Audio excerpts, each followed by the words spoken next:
Thank you. When I was told I could do this speech, I thought, an hour, right, this is my one and only chance to talk with people for an hour, and that's what I'm going to do. So that's what you're getting, with a little bit of talk along the way from you as well, I hope.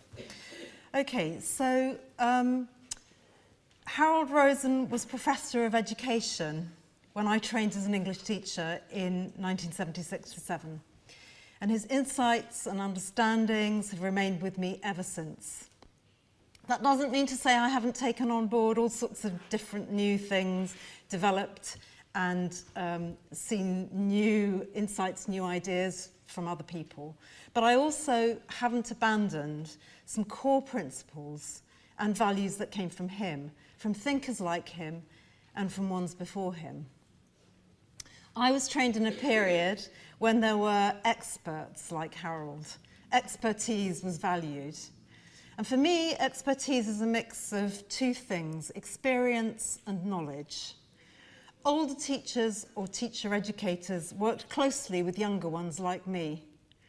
I remember in the late 70s and early 80s late workshops with people like John Dixon or Nate Strands, that's what they were called in those days, on poetry with the amazing Jeff Fox, where I never felt patronised or undervalued, but nevertheless, these extraordinary English educators were there, sharing the knowledge they had accumulated over time with a vast range of reading inside their heads, both in the subject and in education more generally, as well as substantial, significant classroom practice and experience, often as heads of English.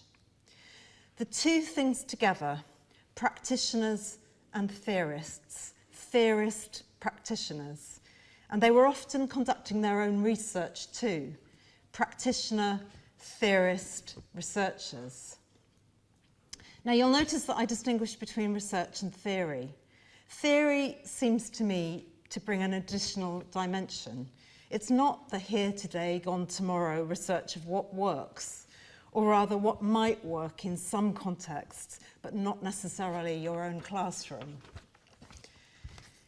It's something more fundamental for me about political, societal, human values and ways of being. It's theories of language and thought, of knowledge, of human behaviour, of aesthetics and culture. Now something's changed. This kind of three-pronged expertise seems to be not to be valued so much anymore, despite the fact that the knowledge of the past I've described, combined with the energy, vitality and new vision of younger teachers, is a potent mix. It has huge potential. But divorce one from the other and you risk English teaching becoming deracinated, losing its roots. Lovely looking shoots, but nothing to anchor them firmly into the soil. We can see endless new initiatives and ideas coming round and feel as if on a merry-go-round. And those of us who've been on it too long have begun to feel queasy. We saw something in other iterations. We doubted it then. We're sceptical now. We recommend care and caution, but no one is looking back. No one remembers what came before. So, I want to start my talk proper with a reference back. In my view, it's an extremely important reference for English teachers, and it's to Harold Rosen himself and the insights that this exceptional theorist, researcher, practitioner had to offer and still does.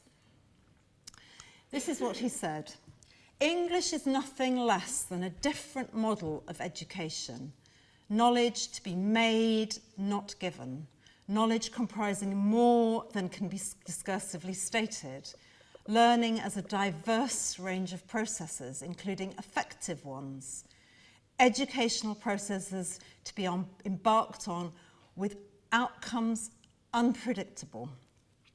Students' perceptions, experiences, imaginings, and unsystematically acquired knowledge admitted as legitimate curricular content. Now, for me, this is powerful stuff. It's important stuff. It was then and it is now.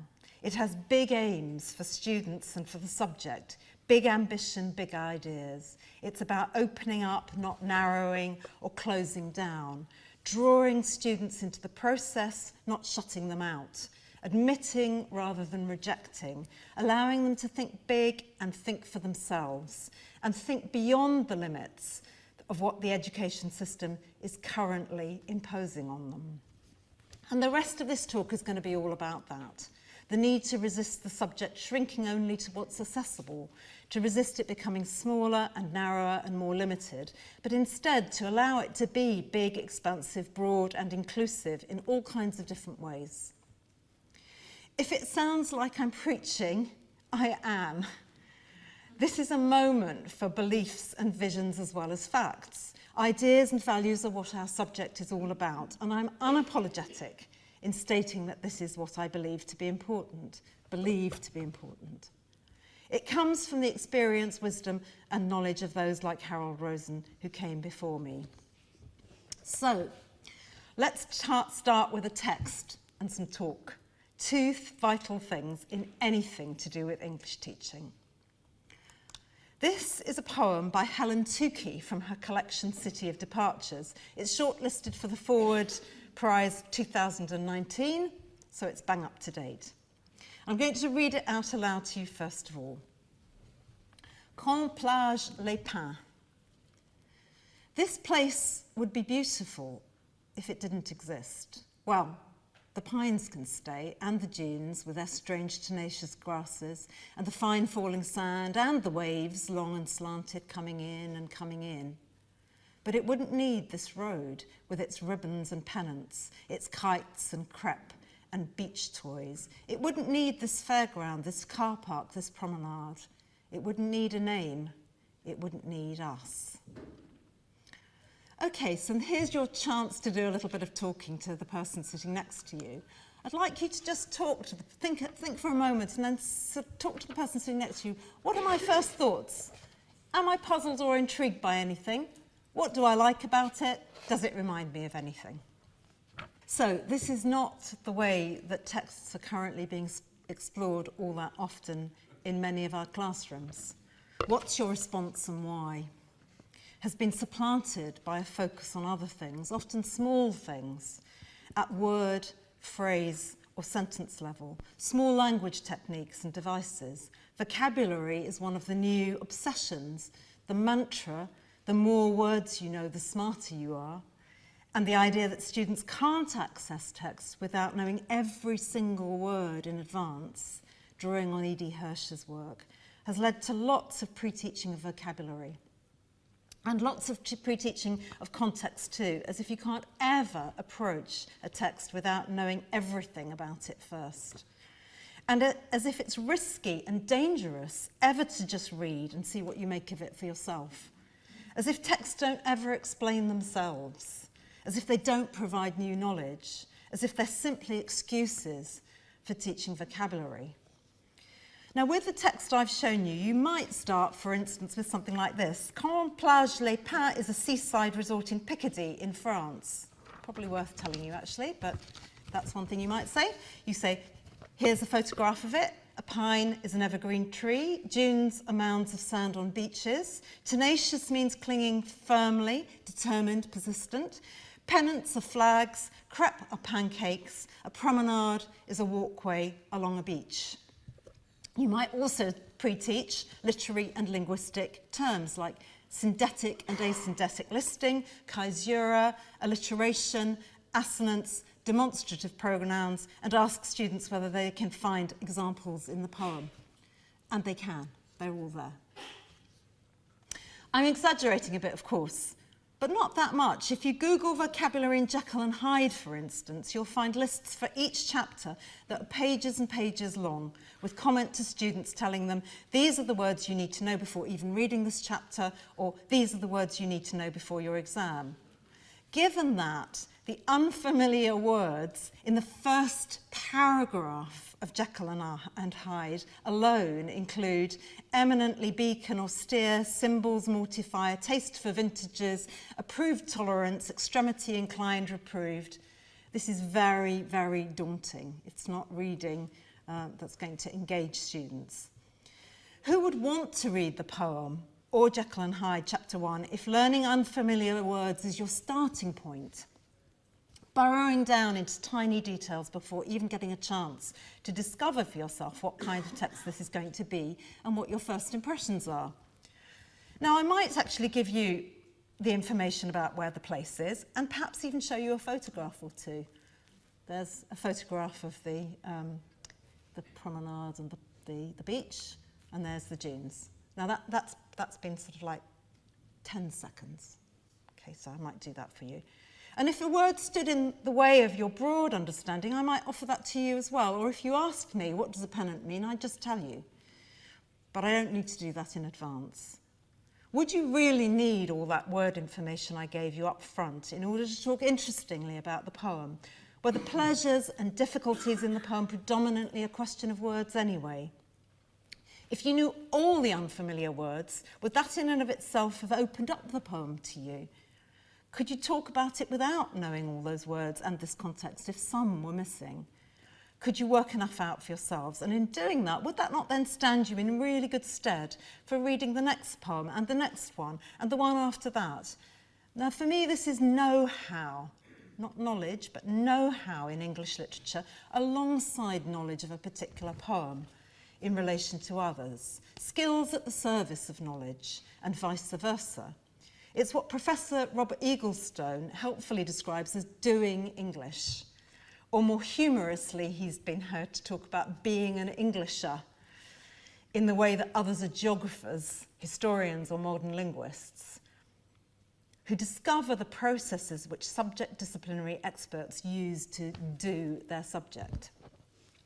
Now, how about instead, if I'd asked you to focus, I'm going to go back now just for a minute to the poem itself. How about instead, if I'd asked you to focus just on the first 2 lines and spend some time discussing those, perhaps in relation to other things? Can the students think of other things which would be beautiful if they didn't exist? How's that possible?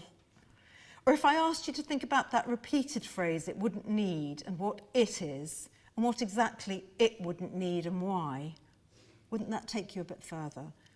Or in thinking about the question, what's puzzling or intriguing, what if I asked you whether this is similar or different from other poems you've read? Are there aspects that aren't very poem-like or more poem-like? If we narrow the focus to words only, to small detail, and always and only to narrower questions of comprehension in a single poem, rather than bigger picture ideas, we risk becoming blind to the aspects of text that are both most important and also cause students most difficulty. We focus students and their attention on little things and don't encourage judgment about what's significant and what isn't. We narrow the conversation and confine it to elements that students also cannot contribute much to, in which we are the sole experts and they must rely on us for the answers, only to questions that can be answered. We deny the importance of their response and the fact that sometimes their response might collectively take the class further than just our own, and take our response further too. English literature, for me, is all about readers, writers, and crucially, the relationship between them. And I know there have been lots of workshops around this already at NATE, which is great. That relationship's a complex business, nerves and muscle and bone and blood supply and chemicals and hormones all operating together to make the body work. If we look only at a small bone in the foot in isolation, not even at the whole skeleton, or at blood in the test tube, or at a single nerve twitching, we never see the whole body in motion. Now, to turn to the question I asked about the poem, what does this remind you of? That last question, what does it remind you of? It seems to me to be a particularly important one. The text might remind you of personal experiences and send the conversation outwards and inwards into life and mind and emotion. And that's, after all, what poems are meant to do. To connect with you personally, to make you think and feel. It might bring up strongly held beliefs about the environment and nature, for instance. How about if I'd asked you, for instance, to use the first 2 lines as a starting point for a poem of your own? Or write about a place that you think has been spoiled by people. Now, for me, that might be the Alhambra with all the tourists clicking away, or it might be the neighbour's new back extension, which is ruining my outlook. But I can connect that to this poem. Equally, it might and should send you into other literary experiences, encourage you to make connections with other reading and writing. These kinds of conversations with yourself and with others are vital not only to reading literature, but to studying it. They're a fundamental part of the way all thinking and all knowledge works. The categorization of what we encounter. Why a text is this or this or this, but not that or that or that. So encouraging those literary connections and comparisons is really important. Going out from a text in big ways and then back in again. So just to give you an example, I recognise this poem as a poem only because of others I've read. It's more like, for me, like a lyric poem than a narrative one, but that's only because I've read other lyrics and narratives. I automatically start to categorise it in my mind to discover what makes it special, where it sits in the world of poems and poemness. It makes me think of other sea poems, Matthew Arnold's Dover Beach, for instance, also questioning humanity in the wider landscape, both natural and spiritual. It makes me think of Anne Stevenson's With My Sons at Boar Hills, but that's very, very different, much more personal, using a memory of her sons as children to think about time passing. Perhaps it's a bit more like Larkin's To the Sea. It makes me think a bit of William Carlos Williams, that sort of simplicity, taking you out of a scene of a description into something more profound and yet elliptical. And then it might take me into other genres as well. And so on and so on. If I started to talk to someone else about this, one of you, for instance, I'd hear about other poems. I'd remember others myself. I'd refine my thinking, not only of the specific poem, but also poetry in general. Now, obviously, students don't have all these poetic reference points, but they have to start somewhere. And that's with us, in English classrooms. If you've only read a handful of poems in detail, that gives you limited experience. So students should be reading lots of poetry in lots of different ways. Sometimes close up, of course, looking at the brushstrokes, but sometimes also just strolling through the gallery, noticing the different kinds of things on offer, visiting as many different galleries as possible. We should be drawing them into the process of being able to refer backwards and forwards in this kind of way. Unprompted, for instance, they might say, it's not at all like that other poem we read, The Sea is a Hungry Dog, by James Reeves. And their teacher might then ask why. And that opens up the conversation about themes and ideas, one being like this, the other like that, but also about the very different poetic stances, voices, stylistic choices that they might make. And then, by the time they reach GCSE and unseen poetry, and then perhaps, hopefully, because they've loved it so much, A-level, they'll have broad experiences and big ideas to draw on when looking at any single text, a rich context into which to put it. As those of you who've read my blogs will know, I'm very, very taken with the work of an American acolyte of Harold Rosen's called Arthur Appleby. Rosen supervised his PhD when he was living and studying in London. Appleby and his colleagues, undertaking research in 2002 into the most effective classrooms in the United States, drew attention particularly to this idea of connections, the linking of one idea to another, the drawing of parallels and relationships, the bigger picture of literature and the subject. I'm just going to read you a little bit from the write-up of that research. So the idea of interconnectedness, not sort of a text and then another text and then another text and so on. Interconnectedness is an important feature of effective curriculum and instruction at virtually every level, from the coherence and interconnectedness of classroom discussion on a particular day, to connections across school experiences and between school and home, to the interweaving of reading, writing and discussion throughout a unit, to the exploration of key concepts and questions over the course of a semester or a year. In contrast, the good but not exceptional classrooms that Seela studied have been orderly and systematic, but they have tended to treat ideas and experiences in isolation from one another, as building blocks in the larger curriculum, rather than nurturing rich layers of possible links by inviting constant comparison, contrast, and the revisiting of related ideas and experiences. Appleby sees the English curriculum as one big continuing conversation. He sees knowledge as being about entering into subject-disciplinary conversations, I'm emphasising that word conversation, and traditions of thought. I find this very appealing and an intuitively true way of thinking about the English curriculum in schools. I can look back at my own teaching over 30 years and at the great teaching I saw both then and since, and this particular way of characterising it seems to me to have been a feature of the very best of what I've experienced, seen, and still see in classrooms.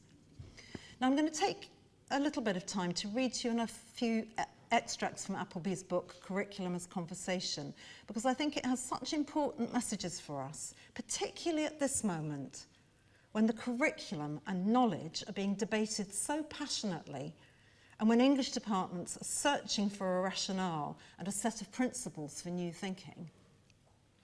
So Appleby says this to new students of English. English is like a long conversation through time. Like any conversation, it moves over various linked themes. It has quarrels and agreements. People talk at the same time, struggle to be heard or shout louder and louder to dominate the debate. People suggest fresh ideas. What about this? Or respond to earlier ones. Can we just go back to, there are newer and older participants. Like all proper conversations, part of it concerns the point of the conversation itself. Can we please focus on why we're discussing this? And now you, doing English, have joined this conversation and will change what's said next. I think there's just an interesting question to ask ourselves about how far any of our students, year 7 to year 13, have had these kinds of thoughts, have been introduced to this kind of idea about why we're doing the subject. Why not? Why not talk to them about this in this sort of way? Appleby also says schooling should be organised to help students enter into culturally significant domains for conversation, themselves representative of broader cultural traditions of knowing and doing. By placing the emphasis on entry into such conversations, I seek to ensure that students will emerge with knowledge in action rather than knowledge out of context. By stressing culturally significant domains, I seek to ensure that education is organised around living traditions that look to the present and future as well as the past. And by stressing domains for conversation, I seek to ensure that there is an emphasis on the structure and interrelatedness of ideas and experiences within a domain. So I've been stressing these words, conversation, interrelatedness, connection, which is all about moving out from a sort of small thing, one text, one word, into something much bigger, which is the nature of the subject as a whole. What I love about this is the way it encapsulates everything that I've said about the interrelationships between particular bits of knowledge and textual experiences, but connects this too with Rosen's and other ideas about the student's perceptions, experiences, imaginings, and unsystematically acquired knowledge admitted as legitimate curricular content. There's no need to exclude students' own experience from the conversation. In fact, the conversation can't happen without it. So for the second part of the talk, I want to focus on what actually happens when you construct your teaching this way, where conversations about individual texts are at the heart of teaching, but where those significant conversations go beyond the narrow confines of the single text and reach both back into memory and sideways into students' own experiences of life and literature. And go forwards too, anticipating, prefiguring, developing the kinds of conversations that we hope they'll go on to have about future texts and experiences of literature, both in academic study and in their reading lives as adults. In our project, It's Good to Talk, as the name suggests, conversation is seen as a means of learning as well as being fundamental to knowledge in our subject. In September last year, we worked with a Year 9 cohort in a school in Dagenham in East London who was studying a novel. Half the cohort did the old scheme of work. The other half followed a new scheme written by myself and one of the teachers at the school, Lucy Hinchliffe, who was working 1 day a week at EMC. Now, the project on the novel, which started with let's add in some group work, pretty quickly became engulfed in the much bigger questions of why are we teaching a novel? What do we want students to know about this novel? What kinds of conversations do we want them to have about it? What's important for them to learn about narrative texts that can be taken further into Key Stage 4? How important is it for them to know the book inside out, as opposed to enjoying reading it and studying it in terms of what it offers as knowledge to take forward? The book was In the Sea There Are Crocodiles by Fabio Jeddah. It's a novel based on a true story of the migration of a 10-year-old boy, Anayat. He's Afghani. He embarks on a 5-year journey to find a place of safety in Europe. Jeddah, the author, the novelist, is the journalist who interviewed the boy on his arrival in Italy, and he turned his story into fiction. The previous scheme in the department, as many do these days, proceeded largely by PowerPoint, a sequence planned in advance by one teacher and followed by everyone teaching the novel. It had several lessons of prior knowledge, context given before the students started to read the text. There were slides with images of Afghanistan, historical information, political information, followed by student research into Hazari and Pashtuns. This despite the fact that many children in the classes were themselves Hazari or Pashtun, and probably knew much more about their teachers than their teachers could tell them. And in any event, the book itself gives you pretty much everything you need to know and teaches you all about the context. The focus of this was all taking them away from the book into the wider context. And fascinating though that may be, it wasn't a literary experience. I think this chimes with quite a lot of what one sees in classrooms at the moment, because they need prior knowledge. They need cultural knowledge, they need historical knowledge, they need knowledge before they ever reach the book. Now, something very powerful and horribly upsetting happens right at the beginning of the book, in the first 2 or 3 pages, when the boy's mother leaves him, hoping he'll have a safer, better life away from his village. And suddenly he realises he's on his own. He's having to fend for himself. And as it turns out, it's 5 years of being on his own and having to fend for himself at the age of 10. The first time I read that on my own, the tears welled up. I don't think I could read it aloud in class without choking.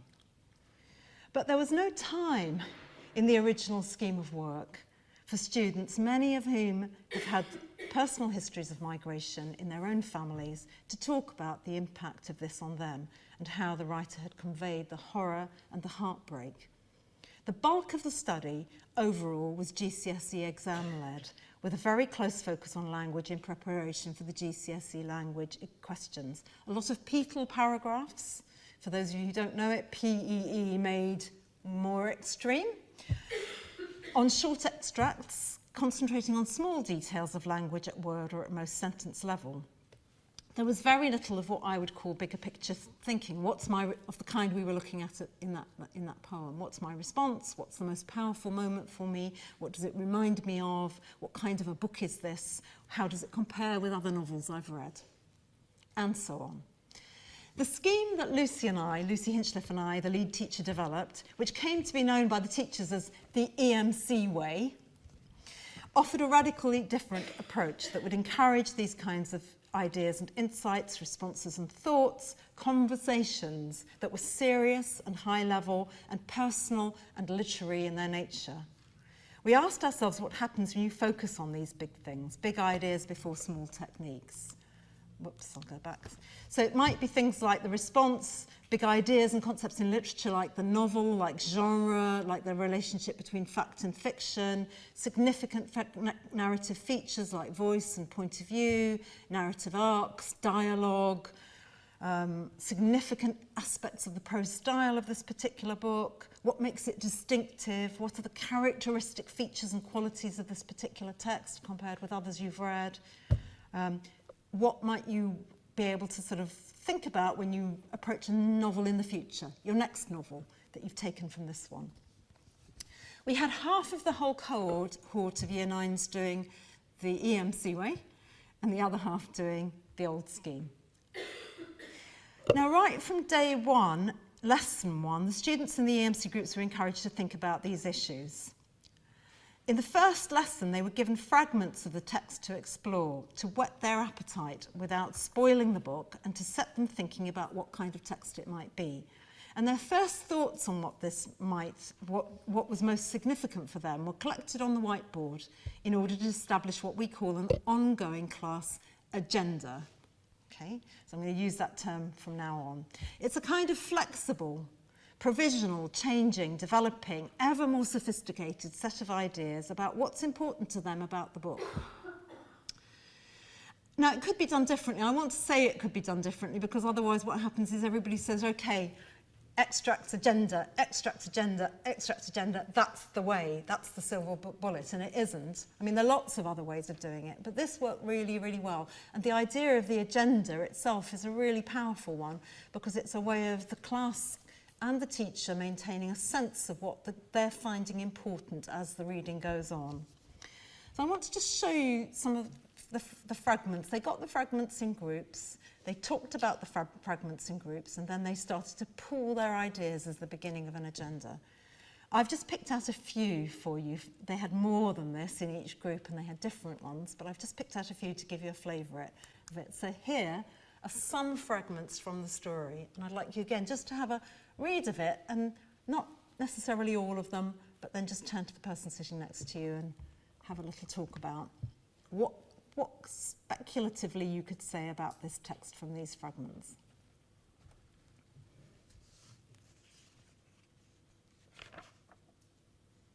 I want to just show you an example. Every teacher did this differently. Some did it in a kind of spidergram sort of way, and their own agendas had the flavour of the conversations that were going on in their own classroom. They weren't sort of pre-made. They were different in each classroom, but they obviously had points of similarity. But this is Lucy's class agenda, and this was lesson 1.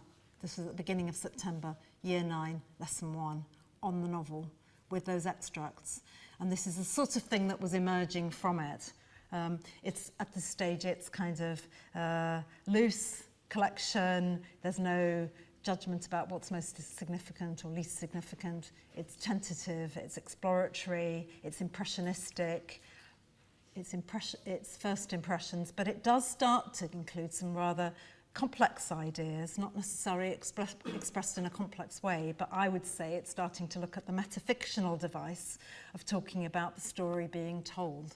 You know, that the stepping out, it's one of the features of the book, is that there's a stepping out, actually, truthfully, in those italics, there's a stepping out of the story, and then there's that, now let's see where I was in time and in my story. So that metafictional sort of approach starts to emerge even in this sort of early form of the agenda.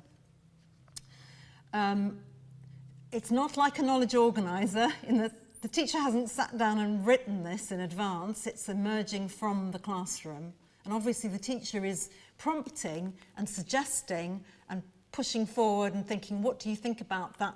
What do you think about where he says that? Now let's see where I was in my time and in my story, and, you know, pushing on to try and get those things to emerge, but they do emerge from the discussion, from the conversation. So I just very quickly wanted to show you how that then develops. So this is an extract from the student's one student's exercise book, where you see at the very top, that's Lucy having put in the bullet points from her class agenda, the one that was the first lesson, and that's the 12th of September. So you can see I'm not cheating here. The 12th of September is where they'd had another discussion and they'd added some more things in. And here you start to see things like seems to be non-fiction written in a fiction way. For instance, imagery like similes and metaphors. So starting to weigh up, is this fact, is this fiction, and so on. Alongside effective things like the teacher shooting moment is really, really powerful. Moral protest, seeing it from a student's perspective. This is year 9s. This is the kind of thing they're dealing with and thinking about and talking about in year 9. Okay? Naivety of the boys, they don't seem to run and hide. She's not had a lesson about naivety. She's not had a lesson explaining what protagonist means, or narrative arc, or any of these things. They just develop as they go in the conversation of the classroom. Okay. And then I wanted to just show you a tiny bit of one student who's written his own, because she gave them the chance to do that. So that was, what was the date there? That was the 12th. So the next day, the student sort of writes his own, and I'll read it for you because it's a bit difficult to read it for yourselves. It says, conversation between the teller and writer are in italics to show present tense and when they're having a conversation. And then, completely different point, he wants to move to Iran for a new life. People are racist to him. Yeah, why shouldn't he be talking about this? Why shouldn't he be sort of talking about the ideas of the book? That's important. He changes during the chapters, becoming braver. Now, a number of those things are things that can be pulled on into the study of the text and are later. They're part of what the thinking develops as time goes on. Okay, in another lesson, Lucy gave her students these challenging statements, cut up in envelopes, and they had to sort of put them on their desks and agree or disagree and pick the ones they were most interested in and talk about them, and then choose to write about one in an exploratory way. There was a lot of exploratory writing, exploratory talk, exploratory thinking. And she read to them something she herself had written about a completely different statement, not one of these, but also on the issue of fact and fiction. And she talked through for them what her thinking was about this statement in that exploratory sort of thinking aloud way, to say to them, that's the sort of thing I want you to try and write. Now I'm going to just show you a bit of student writing on this, just sort of briefly. I'll read it aloud for you. It's possible to tell both the truth and an entertaining story. Yes, that's his statement. That's the statement he chose, thought was most interesting. It's possible. Is it possible to tell the truth and an entertaining story? Yes, it is possible, but and then he's left out the way it was done in the book is fascinating, because when the teller and the writer talks, it shows that he's telling the truth. But it isn't 100% true, as the writer said that it isn't 100% accurate and that the teller has changed it into his own story, which is the reason for the immense amount of detail. However, this is why it's so entertaining and really engages the reader. So I think if you were looking at this through a kind of lens of GCSE criteria, you'd probably complain about all sorts of things. You know, you'd be tut-tutting about certain things. You'd see it through a very different sort of set of lenses to the one that I hope we can see it through now. Here, the student is really struggling to express his ideas.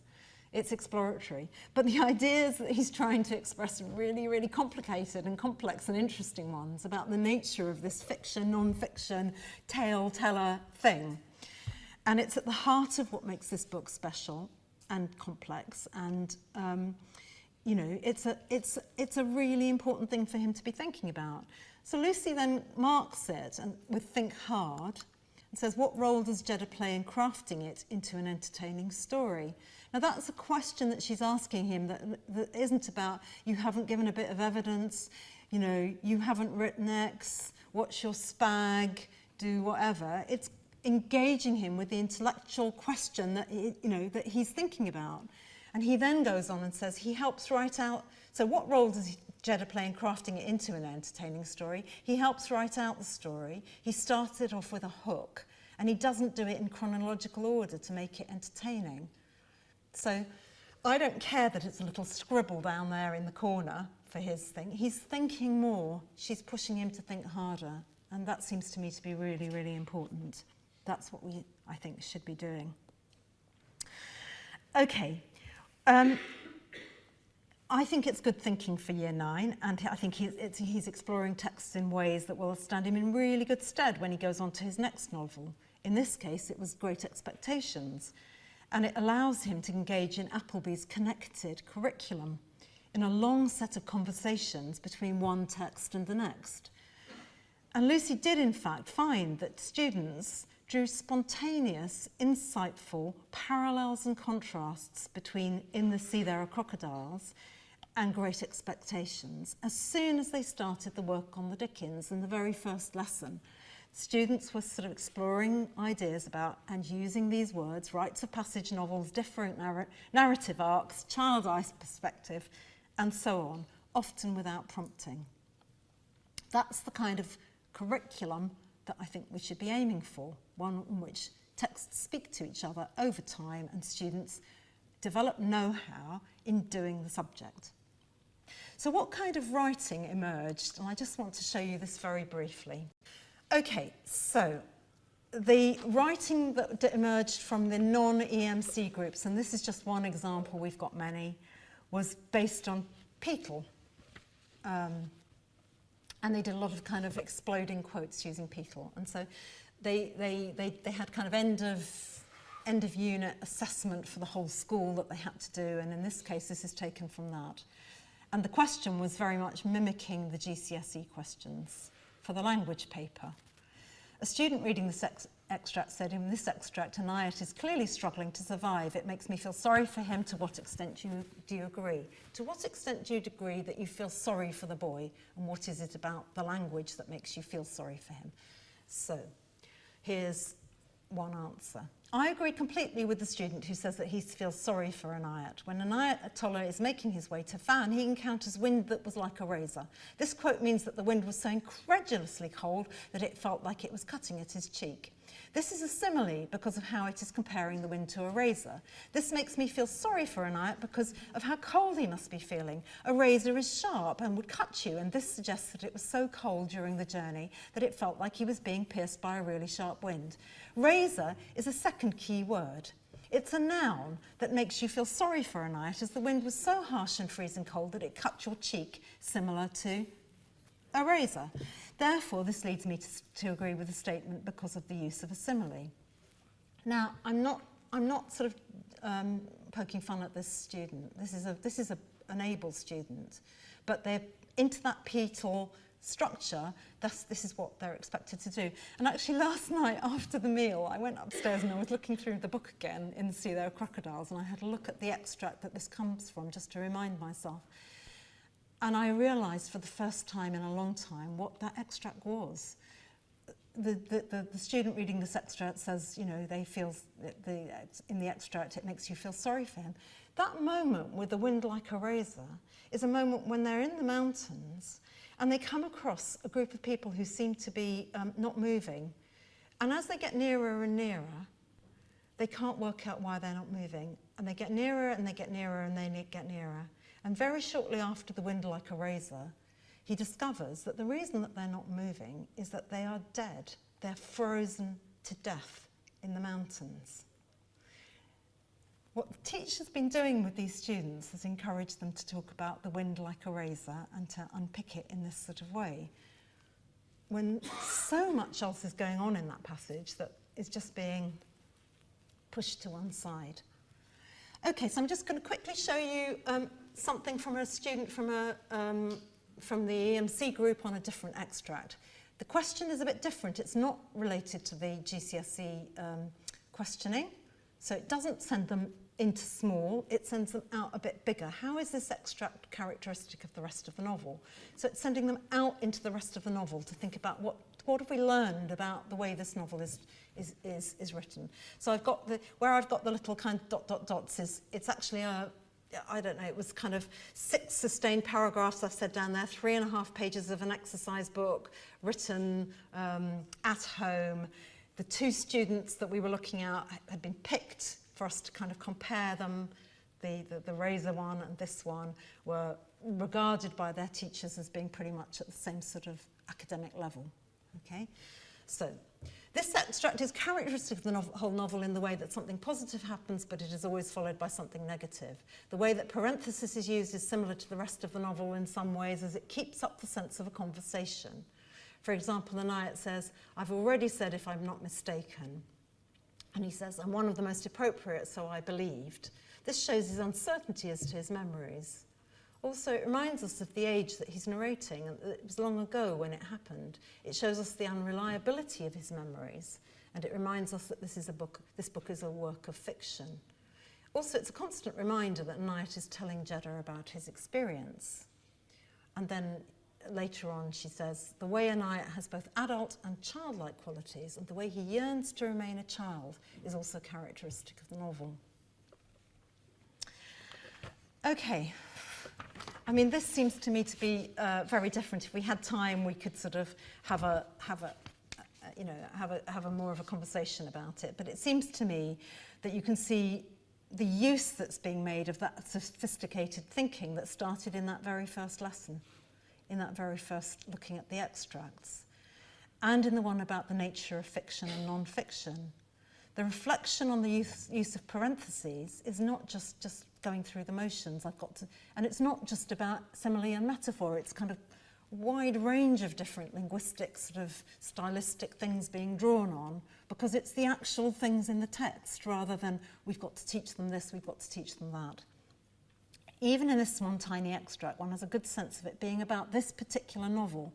If I had to give you those two extracts and say, like you didn't know, which novel am I talking about? You'd know that this one was about In the Sea There Are Crocodiles, because it's identifying the significant things about that text, whereas the other one could be really any text. And being freed up to talk about what's genuinely interesting and significant means that they go into to sort of much more varied things, and they say them in much more varied ways. The non-EMC students are so focused on proving their knowledge of language in Petal style that they only ever talk about metaphors and similes as if that's all language is. Okay, I'm going to skip this because of time, but what I was wanting to show you really is another element of all of this, which is that although there was a common spine to the EMC way of writing, the things that were emerging through the collective agenda, how they chose to write about those things and what they focused on was very, very different. So even writing in a short extract, those students, the EMC ones, chose different quotations to focus on. They say different things, they say them differently. They select what genuinely seems to them to be most interesting and important. No two pieces of writing read the same. By contrast, the other group focus on just a handful of the same quotations that have been modelled in class. And across the whole book, when we looked across their exercise books, you could see that they'd only focused on a few quotations. The book, to them, was a few quotations. They don't make judgments, decisions, choices for themselves, nor do they apply their knowledge to fresh evidence themselves. They have some limited knowledge, but very little know-how. And the other thing, which I just put this up for you to look at, is the authenticity. I know I've had a conversation already at NATE yesterday about the term with Francis, about the term authenticity. But I do think you do see something of what I would call authenticity in the students' responses and the language in which they express it. So they use phrases like, what stands out for me, what intrigued me the most, or as in the earlier example, which was exploratory, what's fascinating. Goodness, I mean, what's fascinating? Don't we want our students to be saying that? Or I was struck by, or I think, or even I hope that. There were students saying, I hope that when Anayat gets to Italy, he survives. Yeah, that's fine. The students' own perceptions, experiences, thoughts, imaginings, as Harold Rosen describes them, find a valid, important place in their writing. And their writing is all the richer and the more authentically English for that. Okay, I don't know if I've got time to go on and just have a really quick look at poetry. Somebody give me a yes or no. Yeah, a couple of minutes. couple more minutes, okay. So I just wanted to sort of take us back to say, look, you know, it's not just the novel, because I worry sometimes that sort of what happens is that people think, great, this is a way of teaching the novel, we'll do the novel this way, and then everything else stays the same. But actually it's for everything. So it's the whole landscape. So I'm just going to conclude by thinking about how students work with with poetry and take us back into that Picardy poem. The brushstrokes are important, of course, and you know, perhaps the brushstrokes in poetry even more so. But in the wider context of the painting, the movement, the whole gallery, and many, many other different galleries. And this is what happens when you allow students to walk around a gallery, enjoy the artworks, before looking at the brushstrokes of a single painting, how you can allow them to read openly, enthusiastically, and develop points of reference and comparisons of their own, and engage with important ideas. So this came from much earlier in the project, where we worked with, I worked with Richard Long, fantastic head of subject leader in High Wycombe, and we did this with the students. They chose a poem, read it to the class, talked about it. Some fantastic teacher talk to the class about what they liked about a poem, and then they gave the students a cluster of poems, and the students chose between them individually the one they liked best. They presented it to their group. The group then chose the poem they liked best and presented it to the class, with the model of the teacher doing what you did with the Picardy poem. I'm puzzled by, I'm uncertain, I'd like to know more about, you know, I love this. And they then picked a poem and they wrote individually about one poem in an exploratory way. And he did it beautifully with a blog. They had a class blog for the whole of the work they were doing. So this poem, which some of you may have come across before, I haven't got time to read it aloud, but anyway, it's a really kind of witty, funny poem. This poem was picked by one student. The students picked poems that the teachers didn't think they would. I said, let's put these poems in and see what happens. Boys were picking Maya Angelou. Year 7 boys were picking Maya Angelou and saying, I really like that, I really like that. And the teachers were surprised. So that choice opened up sort of a surprising set of things going on. And then Naomi Lee, on her blog, to her friends in the class, to her classmates, and to her teacher, Richard. Hey everybody, it's Naomi Lee here. Today I'll be discussing my favourite poem called This Poem. This poem is so interesting and also very puzzling. I like this poem because it's funny and it's kind of like washing up detergent adverts, because one of the lines in the poem is, it should not be left within the reach of children, even adults. It's very comedic and made me laugh the first time I read it. The thing that puzzles me about the poem is actually what another student, Caden, said, which is this really a poem? This made me wonder a little bit. I kept in all her writing. This made me wonder a little bit.